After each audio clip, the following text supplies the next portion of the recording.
आज हम लोग कक्षा 12वीं कॉमर्स लेखा शास्त्र, ठीक है, विषय लेखा शास्त्र का अध्याय पहला चालू करेंगे। उस अध्याय का नाम है साझेदारी लेखे सामान्य सिद्धांत। इसका क्लास फर्स्ट, जिसमें 2 क्लास में हम लोग आराम से थ्योरी को क्लियर करेंगे कि साझेदारी होता क्या है, साझेदारी में किन किन बातों को ध्यान रखा जाता है, साझेदारी में किन बातों को बताया जाता है, जो साझेदार होते हैं क्या होते हैं, साझेदार किन किन चीज़ों का लेखा करते हैं, साझेदार अपनी पुस्तक किन किन हिसाब के माध्यम से रखते हैं। इन सभी बातों का अध्ययन हम लोग साझेदारी लेके सामान्य सिद्धांत में करेंगे। तो साझेदारी होता क्या है, ठीक। तो साझेदारी होने से पहले आपको ये जानना पड़ेगा कि साझेदारी का जन्म कैसे हुआ। तो आप लोग 11th क्लास में आप लोगों में पढ़ाया था कि एकाकी व्यापार, याद रखना, एकाकी व्यापार की कमियों को दूर करने के लिए क्या हुआ है, साझेदारी का जन्म हुआ। अब एकाकी व्यापार की कमियां क्या क्या थी, तो इसके बारे में जानेंगे। तो एकाकी व्यापार की पहली कमी थी, सबसे पहला उसका क्षेत्र था, क्योंकि साझेदार जो एकाकी व्यापार था उसका क्षेत्र क्या था, सीमित था। कि एकाकी व्यापार एक व्यक्ति का व्यापार था, तो वह व्यक्ति जिस स्थान पर अपना व्यापार करता था उसी स्थान तक उसका क्षेत्र क्या हो जाता था, सीमित हो जाता था। तो इसी क्षेत्र की कमी को दूर करने के लिए साझेदारी का जन्म हुआ। दूसरी कमी थी पूंजी की मात्रा। पूंजी की मात्रा क्या थी, जो भी एकाकी व्यापार था, अकेला व्यक्ति व्यापार में कम पूंजी के माध्यम से व्यापार को चालू करता था। जब व्यवसाय धीरे धीरे बढ़ने लगा, पूंजी की मात्रा भी बढ़ने लगी, क्योंकि हर एक व्यापारी को चाहिए कि पूंजी ज़्यादा मात्रा में मेरे को प्राप्त हो, क्योंकि ज़्यादा मात्रा में उसको पूंजी मिलेगा, ज़्यादा पूंजी लगाएगा तो व्यापार भी ज़्यादा तरीके से, ज़्यादा अच्छे से चलेगा। तो ऐसी स्थिति में पूंजी की अपर्याप्तता के कारण भी साझेदार का जन्म हुआ। तो सीधा सीधा सिंपल या सामान्य बातों में बोला जाता है कि एकाकी व्यापार की कमियों को दूर करने के लिए साझेदारी का जन्म हुआ। आपकी बुक में सबसे पहला पॉइंट है, पॉइंट नंबर 1.1, साझेदारी व्यवसाय का उद्गम या अर्थ। इसको मैं पढ़ रहा हूँ, सुनना। साझेदारी व्यवसाय एकाकी व्यापार की सीमाएं मतलब हानि का ही परिणाम है। एकाकी व्यापार सर्वगुण संपन्न नहीं हो सकता। एकाकी व्यापार है वो सर्वगुण संपन्न नहीं हो सकता। पूंजी की अपर्याप्तता, सीमित तकनीकी ज्ञान, सीमित उत्तरदायित्व, जोखिम आदि बातों के साझेदारी व्यवसाय को जन्म दिया। जैसे जैसे व्यापार का क्षेत्र व्यापक होता गया, बड़ा होता गया, बड़े पैमाने की संगठन की आवश्यकता महसूस हुई।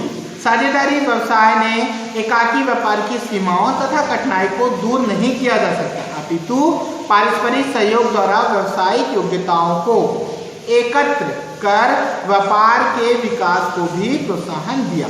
साझेदारी व्यवसाय से आशय उस संगठन से है जो कुछ व्यक्तियों के द्वारा, क्योंकि एकाकी व्यापार केवल एक व्यक्ति के द्वारा होता है, किंतु साझेदारी कम से कम 2 व्यक्ति, एक से अधिक, 2 या 2 से अधिक व्यक्तियों का समूह, ठीक, साझेदारी होता है, जो कुछ व्यक्तियों के द्वारा किसी व्यवसाय को संचालित करने एवं लाभ को बांटने के लिए स्थापित किया जाता है।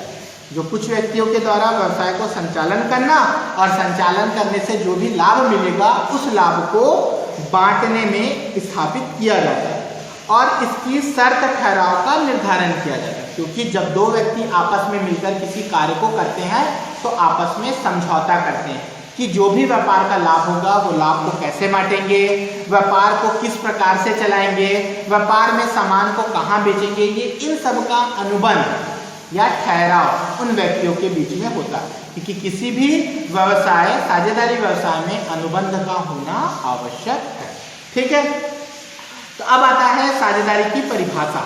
साझेदारी की परिभाषा देखिए, भारतीय साझेदारी अधिनियम 1932 की धारा 4 के अनुसार, ये याद रखेंगे आप लोग, साझेदारी अधिनियम 1932 की धारा 4 के अनुसार साझेदारी की परिभाषा क्या होती है। तो पढ़ रहा हूँ, ध्यान देंगे। साझेदारी उन व्यक्तियों के बीच एक संबंध है जिन्होंने किसी ऐसे व्यवसाय के लाभ को बांटने का ठहराव किया। ठहराव से मतलब समझौता किया, जो उन सबके द्वारा या उन सभी की ओर से उसमें से किसी के द्वारा चलाया जाता, ठीक। अब आता है साझेदारी की विशेषता। अब साझेदारी में क्या क्या विशेषता या लक्षण होते हैं इसके बारे में बताया। पहला पॉइंट बोलता है ठहराव का होना। साझेदारी के लिए ठहराव का होना आवश्यक है। ऐसा ठहराव अनुबंध लिखित हो सकता है या मौखिक। जैसे आप दो लोग व्यक्ति आपस में व्यापार करते हैं तो आपस में समझौता करेंगे कि हम व्यापार के लाभ हानि को किस प्रकार बांटेंगे। आप पूंजी कितने लाएंगे, आप कितना पूंजी लाओगे, मैं कितना पूंजी लाऊंगा, हम व्यवसाय को किस प्रकार चलाएंगे, व्यवसाय में किन वस्तुओं का उत्पादन होगा, वस्तुओं की कीमत किस प्रकार होगी, वस्तुओं को कहाँ जाकर बेचेंगे। इन सभी चीजों का अनुबंध होना, समझौता होना ही ठहराव होता है। और यह ठहराव दो प्रकार से हो सकता है, पहला लिखित, दूसरा मौखिक। दूसरा पॉइंट बोलता है साझेदारों की न्यूनतम संख्या व अधिकतम संख्या। आपको पता है साझेदारी में कम से कम 2 सदस्य होने चाहिए, कम से कम, किंतु अधिक, तो अधिक के संबंध में बताया है साझेदारी के निर्माण के लिए कम से कम 2 व्यक्ति का होना आवश्यक है। अधिनियम अधिकतम संख्या के बारे में मौन है, अधिकतम संख्या के बारे में नहीं बताया, किंतु कंपनी अधिनियम 1913 के अनुसार कंपनी के विविध नियम 2014 के अंतर्गत साझेदारी की अधिकतम संख्या 50 हो सकती है। अधिकतम संख्या कितनी होनी चाहिए? 50 से ज़्यादा नहीं होनी चाहिए। अगर 50 से ज़्यादा हो गई तो वो व्यवसाय अवैध हो जाएगा, गैर कानूनी हो जाएगा। ठीक। तीसरा पॉइंट बोलता है सदस्य की पात्रता। अब व्यवसाय में किनको सदस्य बनाओगे? तो केवल व्यक्तियों को सदस्य बनाओगे, केवल व्यक्ति ही सदस्य बन सकता है, ना कि कोई संस्था बन सकती है, ना कोई बैंक बन सकता है, केवल व्यक्ति ही सदस्य बन सकते हैं। बोलता है केवल व्यक्ति ही सदस्य बन सकते हैं, कोई संघ, कोई संस्था, संघ या व्यक्तियों का समुदाय सदस्य नहीं बन सकता। चौथा पॉइंट बोलता है अनुबंध की क्षमता। साझेदारों में अनुबंध करने की योग्यता अवश्य होनी चाहिए, अर्थात वयस्क, अवयस्क, पागल, दिवालिया आदि साझेदार नहीं बन सकता। आप सदस्य किसको बनाओगे? जो वयस्क हो, 18 साल पूर्ण कर लिया हो, पागल ना हो, दिवालिया ना हो। दिवालिया से मतलब होता है कंगाल, उसके पास कुछ ना कुछ संपत्ति हो, कंगाल ना हो। ऐसे ही व्यक्ति को क्या बनाओगे? आप सदस्य बनाओगे। उसके बाद अगला पॉइंट देखो, व्यवसाय का होना। किसी भी साझेदारी के लिए आपका वैध व्यवसाय का होना आवश्यक है। बोलता है साझेदारी के लिए किसी न किसी वैध व्यवसाय का होना आवश्यक है। अगला पॉइंट बोलता है 7वां, लाभों को बांटना। लाभों को बांटना सही बात है। कोई भी अगर व्यवसाय चला रहा होगा, व्यवसाय में लाभ हो रहा होगा, तो उस व्यवसाय को बांटा जाता है। अब व्यवसाय को किस प्रकार बांटोगे? ये साझेदार अपने ठहराव में स्पष्ट करते हैं। बोलता है लाभ को बांटना अनिवार्य अंग है, हानि को बांटना अनिवार्य नहीं। लाभ को तो हर कोई ले लेगा, किंतु हानि को बांटना अनिवार्य नहीं। उसके बाद आता है 8वां पॉइंट, पूंजी लगाना अनिवार्य नहीं। हर कोई साझेदार व्यवसाय में पूंजी लगाए ऐसा जरूरी नहीं है।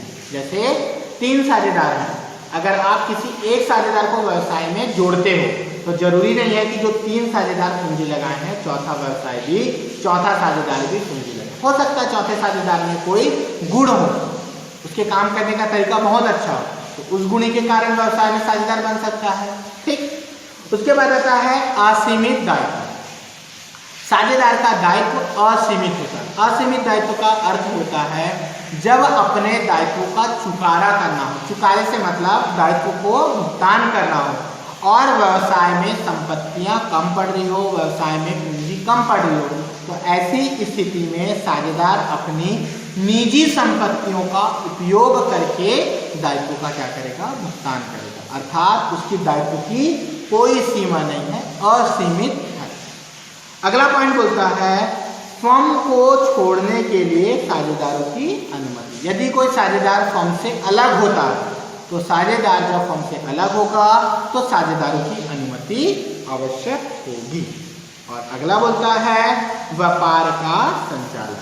व्यापार का संचालन कोई भी कर सकता है, अर्थात अगर 4 साझेदार हैं तो या तो चारों मिलकर व्यवसाय का संचालन करे या चारों की सहमति से कोई एक व्यक्ति व्यवसाय का संचालन कोई भी कर सकता है। उसी को बोलता है फर्म का संचालन। फर्म का व्यवसाय सभी साझेदारों द्वारा उनकी ओर से किसी सदस्य द्वारा संचालित किया जा सकता है। ये था साझेदारी की विशेषता। इसके क्वेश्चन आपको पूछते हैं। अब आता है अगला पॉइंट 1.4 साझेदारों के अधिकार। व्यवसाय में साझेदारों के क्या क्या अधिकार प्राप्त हैं। पहला अधिकार बोलता है प्रबंध में भाग लेना। प्रबंध मतलब व्यवसाय को चलाने के लिए। अगर 4 साझेदार हैं तो सभी साझेदारों के पास अधिकार है कि वह व्यवसाय का संचालन कर सके। तो पहला पॉइंट बोलता है फर्म में व्यवसाय के प्रबंध में प्रत्येक साझेदार को भाग लेने का अधिकार होता है। दूसरा है परामर्श। परामर्श से मतलब है आप व्यवसाय में काम कर रहे हो तो काम करने के बदले आपको कुछ वेतन परामर्श मिल सके, इसका अधिकार भी आपको प्राप्त है। तीसरा है निरीक्षण संबंधी अधिकार। निरीक्षण से मतलब होता है जब भी व्यापार संचालित होता है तो व्यापार में अनेक प्रकार की पुस्तकें रखी जाती है। हर एक व्यापारी अपनी एक पुस्तक रखता है। उस पुस्तकों को निरीक्षण करने, निरीक्षण से मतलब है देखरेख करने का अधिकार भी होता है। उसके बाद आता है लाभ हानि में भागीदारी का अधिकार। जब साझेदार व्यवसाय को चलाते हैं तो व्यवसाय में लाभ और हानि का अधिकार भी होता है। जब लाभ पाने का अधिकार होता है तो लाभ भी पा सकता है। अगला बोलता है आपात स्थिति में अधिकार। आपात स्थिति में साझेदारों को सर्वश्रेष्ठ निर्णयानुसार कार्य करने किए गए व्यय की पूर्ति का अधिकार होता है।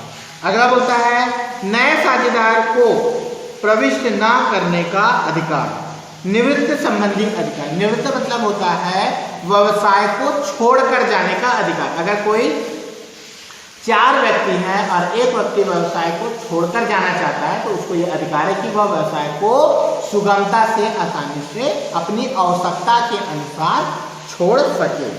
उसके बाद आता है किए गए भुगतान की पूर्ति का अधिकार। तो ये था साझेदारों के अधिकार। क्लियर। तो अभी मैंने साझेदारी व्यवसाय के बारे में बताया, आशय बताया, परिभाषा बताया 1932 की धारा 4 के अनुसार। उसके बाद विशेषता बताया और अधिकार बताया। आज फर्स्ट क्लास में 2 क्वेश्चन बनते हैं, साझेदारी फर्म की विशेषता और साझेदारों के अधिकार। क्लियर। और साझेदारी व्यवसाय से आशय और परिभाषा, इसको आप याद करेंगे। इसके बाद हम लोग आगे नेक्स्ट क्लास में अध्ययन करेंगे।